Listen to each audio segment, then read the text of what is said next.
Today we are going to see about electronic configuration of the lanthanoids. Lanthanoid, it is a series of 14 elements. They are belongs to a block or inner transition elements. Lanthanoid series follow after lanthanum. Hence, their series of name is derived from the lanthanum, that is lanthanoid series.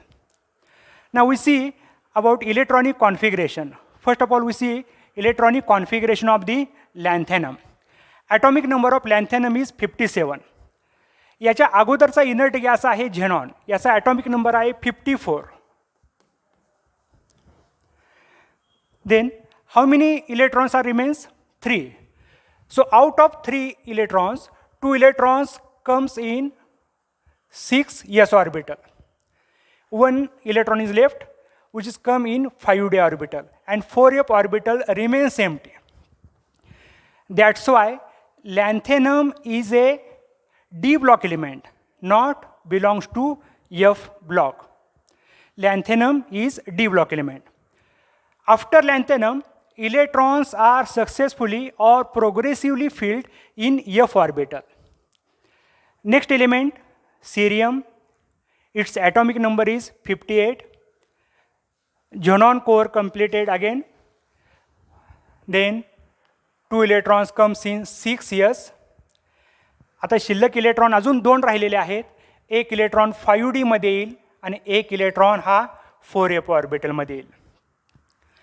सीरियमचे electronic configuration, xenon core completed, 4f1, 5d1, 6s2. After cerium f orbital progressively filled. आता next element आहे atomic number 59चा praseodymium. यामध्ये याचं electronic configuration येणार आहे xenon core completed. झेनॉनचा atomic number पुन्हा एकदा 54. राहिले 5 इलेक्ट्रॉन, त्यातले 2 इलेक्ट्रॉन 6s2 मध्ये येतील. आता 3 इलेक्ट्रॉन राहिलेले आहेत, एक यामध्ये आणि 2 यामध्ये. असं याला पाहिजे होतं, पण 5d मधला एक इलेक्ट्रॉन तो सुद्धा या 4f ऑर्बिटलमध्ये येतो. And this 5d orbital remains empty. आणि असेच पुढं सक्सेसिव्हली 4f ऑर्बिटल फिल होतं आहे.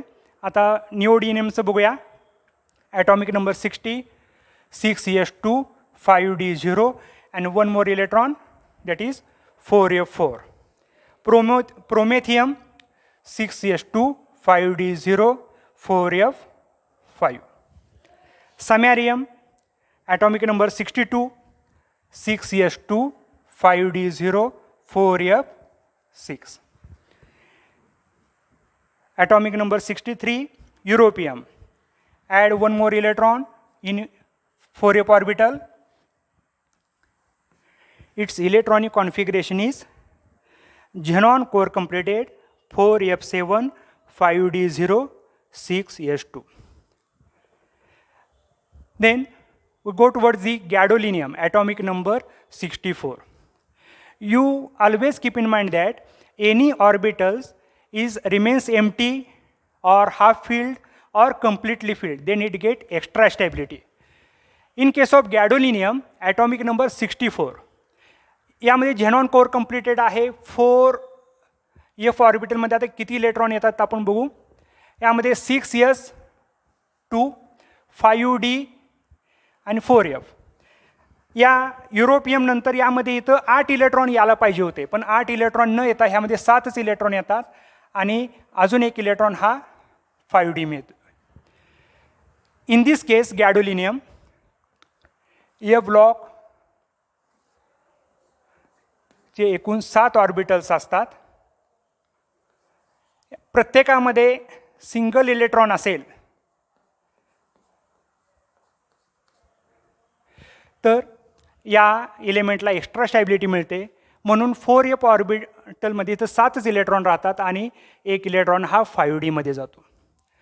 गॅडोलिनियम gets extra stability. Next element आहे टर्बियम. आता ह्या टर्बियममध्ये 6s2, 5d मध्ये पुन्हा 0, एक इलेक्ट्रॉन आणि एक इलेक्ट्रॉन हा ॲटॉमिक नंबरनुसार वाढलेला 8 आणि हा इथला 1 असे 9 इलेक्ट्रॉन येतात. Dysprosium 10 5d0 6s2, holmium 11, erbium, thulium. Atomic number यामध्ये 1 वाढतो. इलेक्ट्रॉनची संख्या एफ ऑर्बिटलमध्ये 1 वाढणार आहे. Atomic number 70 एटरबियम 4f14 5d0 6s2, आणि लास्ट वन लुटेटियम. याचा ॲटॉमिक नंबर आहे 71. आता 4f किती इलेक्ट्रॉन येणार? तर 14. 15वा इलेक्ट्रॉन ह्यामध्ये येऊ शकत नाही, कारण एफ ब्लॉकची कपॅसिटीज आहे मॅक्झिमम इलेक्ट्रॉनची 14 आहे. त्यामुळे next electron comes in 5d1 6s2. तर असं हे इलेक्ट्रॉनिक कॉन्फिगरेशन आहे लॅन्थेनॉइड सिरीजचं. यामध्ये चेंजेस कुठं आपल्याला बघायला मिळतात किंवा कोणत्या ऑर्बिटलमध्ये 5d किंवा कोणत्या एलिमेंटमध्ये आपल्याला 5d1 केसेस आपल्याला बघायला मिळतात? एक आहे लॅन्थेनम, सीरियम, गॅडोलिनियम आणि लुटेटियम. यामध्येच फक्त आपल्याला 5d ऑर्बिटलमध्ये 1 इलेक्ट्रॉन आहे. बाकीच्या केसेसमध्ये 5d0 असं आपल्याला इलेक्ट्रॉनिक कॉन्फिगरेशन बघायला मिळतं. आपल्याला परीक्षेमध्ये इलेक्ट्रॉनिक कॉन्फिगरेशन पर्टिक्युलर एखाद्या एलिमेंटचं विचारलं जाईल. उदाहरणार्थ गॅडोलिनियम. ॲटॉमिक नंबर दिलेला असतो. ह्यामध्ये लिहिताना झेनॉनपर्यंतचं इलेक्ट्रॉनिक कॉन्फिगरेशन पूर्ण आहे म्हणून झेनॉन कोर कंप्लिटेड, आणि नंतर मग 6s2 हे प्रत्येक एलिमेंटमध्ये फिक्स आहे. गॅडोलिनीमध्ये 5d मध्ये 1 इलेक्ट्रॉन आहे आणि राहिलेले इलेक्ट्रॉन जे 7 इलेक्ट्रॉन आहेत हे 4f ऑर्बिटलमध्ये येतील. या इलेक्ट्रॉनिक कॉन्फिगरेशनमध्ये लॅन्थेनममध्ये 4f0 hence it acquires extra stability. गॅडोलिनीमध्ये 4f7 आहेत त्यामुळे त्याला पण एक्स्ट्रा स्टॅबिलिटी मिळते, आणि लुटेटियममध्ये 4f14 इलेक्ट्रॉन आहेत त्यामुळे त्यालासुद्धा आपल्याला एक्स्ट्रा स्टॅबिलिटी मिळत असते. आता ह्या इलेक्ट्रॉनिक कॉन्फिगरेशनवरूनच आपल्याला ऑक्सिडेशन स्टेट सांगायला येते. एखादा पर्टिक्युलर एलिमेंट आहे तो ऑक्सिडेशन स्टेट आपल्याला फिक्स किंवा पर्टिक्युलर ऑक्सिडेशन स्टेट का दाखवतो? Because it acquires stable electronic configuration. For example sodium show +1 oxidation state. Why? Because it losing 1 electron it acquires nearest stable electronic configuration of noble gas. तसंच या लॅन्थेनॉइडमध्ये सुद्धा आपल्याला वेगवेगळे oxidation state बघायला मिळतात. या ऑक्सिडेशन स्टेटमध्ये lanthanoids belongs to 3rd group of the modern periodic table. That's why its common oxidation state is +3. या सर्वांची कॉमन ऑक्सिडेशन स्टेट किती आहे? +3. हे सर्व इलेमेंट हे +3 ऑक्सिडेशन स्टेट दाखवणारच आहेत. +3 इलेक्ट्रॉन कसे दाखवतील? तर it loses electron from 6s orbital and 5d. 2 electron हे 6s मधून आणि 1 इलेक्ट्रॉन हा 5d ऑर्बिटलमधून लूज करतील आणि +3 ऑक्सिडेशन स्टेट मिळवतील. प्रत्येक एलिमेंट ह्यामधला +3 ऑक्सिडेशन स्टेट दाखवेल. त्याचबरोबर besides +3 oxidation state they show +2 and +4 electronic +2 and +4 oxidation state. +4 म्हणजे काय? दे लुजेस 4 इलेक्ट्रॉन. +2 म्हणजे काय? दे लुजेस 2 इलेक्ट्रॉन्स. आता आपण सीरियमचं एक्झाम्पल बघूया. सीरियमला समजा ह्या नियरेस्ट इनर्ट गॅसचं इलेक्ट्रॉनिक कॉन्फिगरेशन अटेंड करायचं असेल, मिळवायचं असेल तर त्याला किती इलेक्ट्रॉन लूज करायला लागतील? 2, 3 आणि हे 4. Cerium show +4 oxidation state. +3 oxidation state आहेच, त्याचबरोबर हा सीरियम हा +4 ऑक्सिडेशन स्टेटसुद्धा दाखवेल. Cerium show +4 oxidation state. Why? Because losing all 4 electrons it acquires electronic configuration of xenon. Next one आपण युरोपियम कडे बघूया. Atomic number 63 युरोपियम. युरोपियमचं इलेक्ट्रॉनिक कॉन्फिगरेशन आहे झेनॉन 4f7 5d0 6s2. आता हा +3 सोडून दुसरी कोणती ऑक्सिडेशन स्टेट दाखवेल? Europium show +2 oxidation state. Why? By losing 2 electrons, 4f orbital. 4f orbitals remains half filled. यामध्ये एफ ऑर्बिटलमध्ये 7 इलेक्ट्रॉन राहतात, हाफ फील्ड आहे, यामुळे याला काय मिळणार आहे? एक्स्ट्रा स्टॅबिलिटी मिळणार आहे. Due to this europium show +2 oxidation state with +3. Next element आहे गॅडोलिनियम. आता कॉमन ऑक्सिडेशन स्टेट आहे +3. +3च्या व्यतिरिक्त गॅडोलिनियम हा कोणती अदर ऑक्सिडेशन स्टेट मिळेल का? तर नाही. का?